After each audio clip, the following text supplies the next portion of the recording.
Pinatututukan din ni Pangulong Marcos Jr. ang maayos na kalagayan ng mga estudyante sa Negros Island na apektado ng pag-alboroto ng Bulkang Kanlaon. Ayon kay Palace Press Officer Yusek Claire Castro, 11 paaralan ang ginagamit na evacuation center. Higit isang taon na ang nakalipas mula ng unang pagputok ng bulkan. Nagtulong-tulong umano ang mga kinaukulang ahensya ng gobyerno at lokal na pamahalaan para mailipat sa ibang temporary shelter ang mga evacuee mula sa mga paaralan.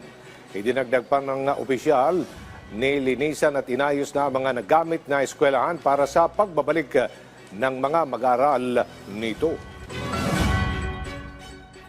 Hiniling ng Pangulo na tiyakin na handa at ligtas ang mga paaralan upang makabalik ang mga estudyante sa pagbubukas ng klase.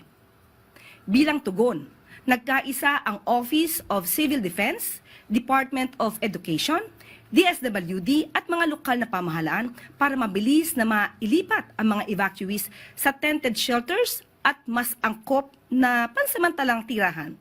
Kaagad din nating nilinis at inihanda ang mga paaralan para sa pagbabalik eskwela.